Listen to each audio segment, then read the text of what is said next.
Hi, Misha here, and it's time for another episode in Gun of the Day. And I just felt like getting my Swiss SG551 LB out and talking a bit more about it. Not that there hasn't been everything pretty much said in several videos in the past, but that's the point of Gun of the Day. And talk about why I've set mine up a little bit differently. As I've said in other videos, this is my favorite one to shoot. Now granted, the PE90, the SG550 is the classic because it's the semi-auto STG-W90. If I only had one, it would be it. And it looks cool. But because of the nearly 21-inch barrel, the long gas system, the bipod, and the steel upper and lower, she's not only heavy, she's front heavy. Not the most fun shooter.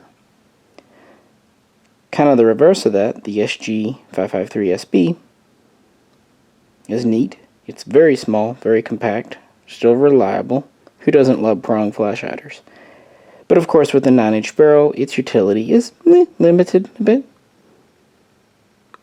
That means the 551 right in the middle.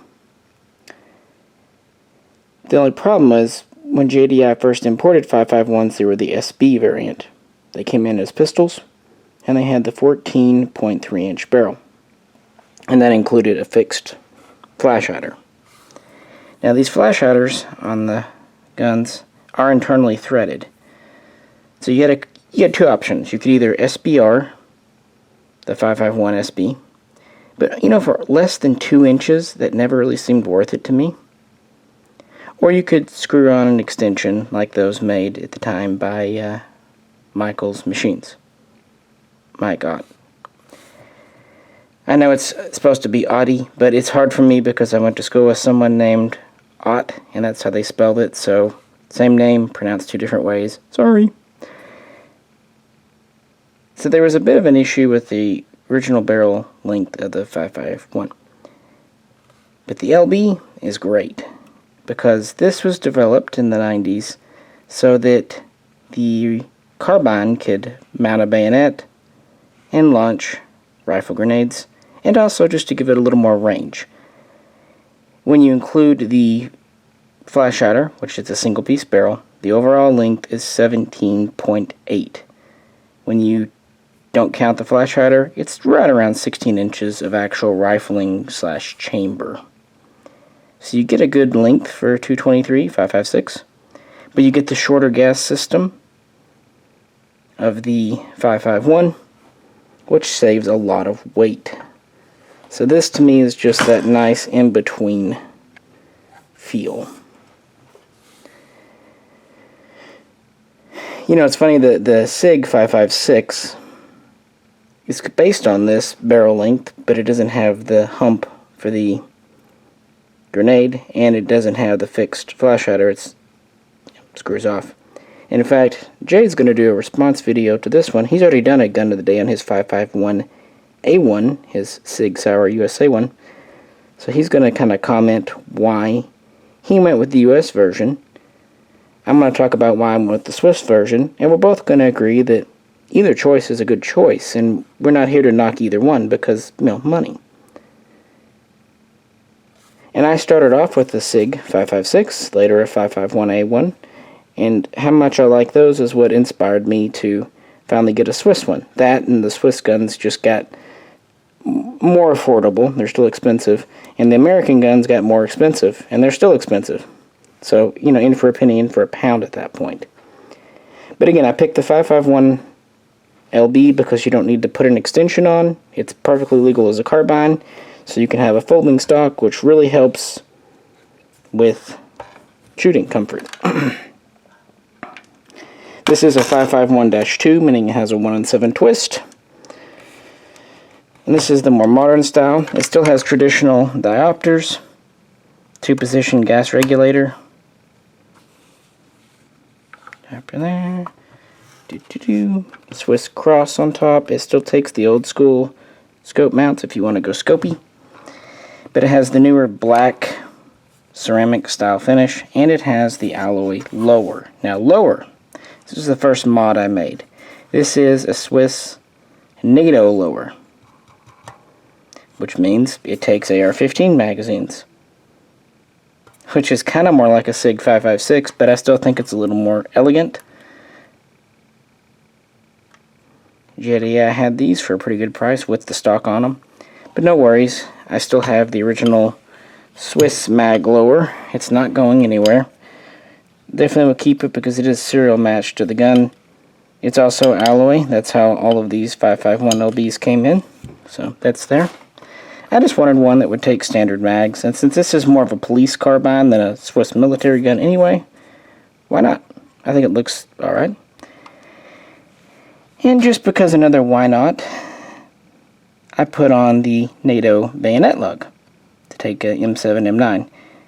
This bayonet assembly is modular. The loop is part of the block. It just has a hole for a pin. And you can insert a Swiss bayonet lug, you can insert a NATO bayonet lug, or if you go to a railed handguard, you use this loop to anchor the front of your handguards. So you have options, and it's just a roll pin holding it in. Otherwise, of course, it's 22mm grenades and standard ambi features, pistol grip, folding stock, as you saw.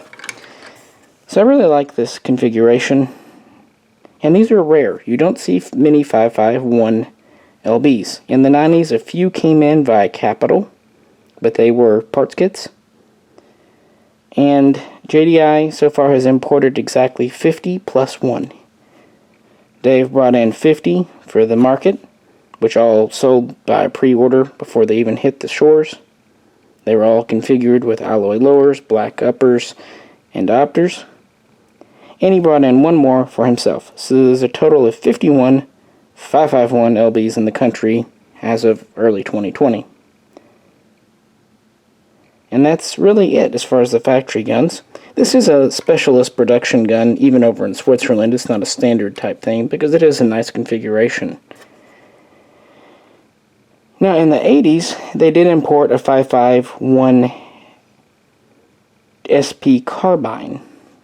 And we have done a video on that, believe it or not. I do like that it's the old school green and gray, but the thing about it, it took the 14.3 inch barrel, extended it out to just 16.1, so it's a little bit shorter. Too short for a bayonet lug, and it doesn't have the grenade ring. And that was only done for the American market. So it's very much a sporter. This was actually done for military police use to whoever might want it. So it's more of an authentic configuration. So to me, I value these more. Plus the 80s guns, they had the flash hiders machined down, and in the case of the 5.50, they had the bulge for the grenade machined down to about 20 millimeters.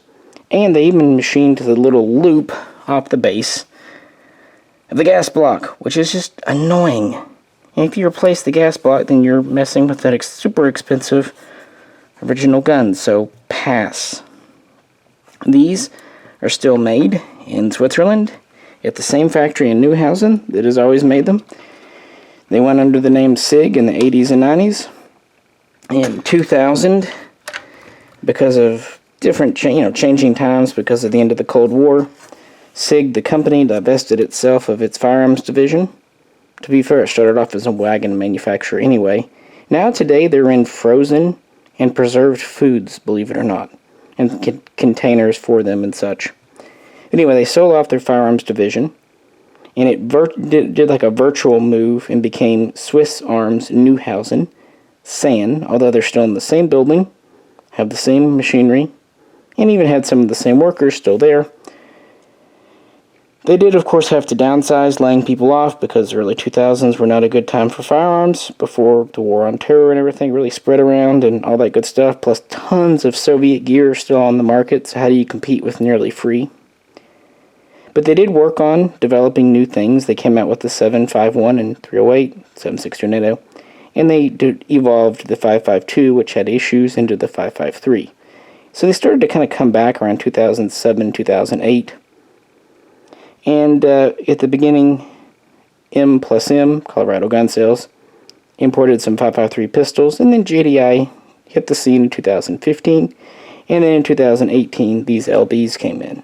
So they're just kind of cool. So I have to say, a lot of it is the authenticity and the fact that we couldn't get them.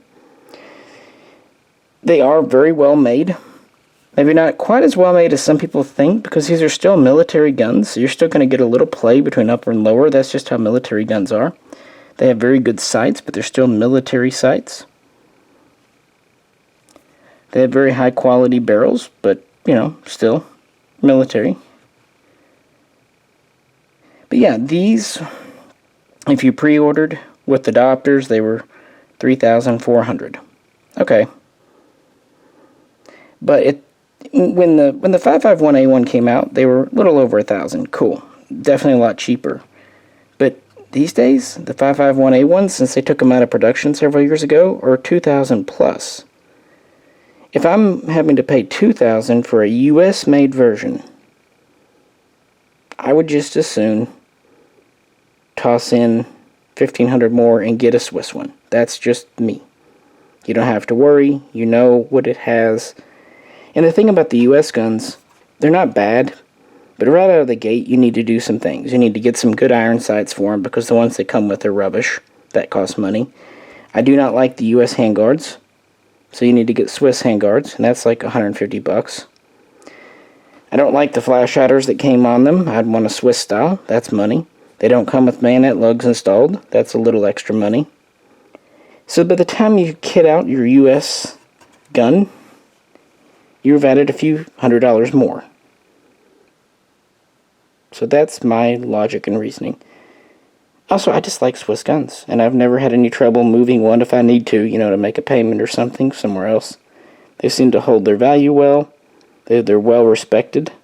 And incidentally, SAN, as of 2020, because of various legal things, is now back to operating under the name SiG, S-I-G, AG, for being a Swiss company. And as you know, SiG Sauer GmbH in Germany has shuttered. So SiG now in Switzerland will handle European stuff, leaving SiG Sauer USA to handle North American stuff. And it seems like Germany's tooling and whatnot's kind of being split between the two remaining companies.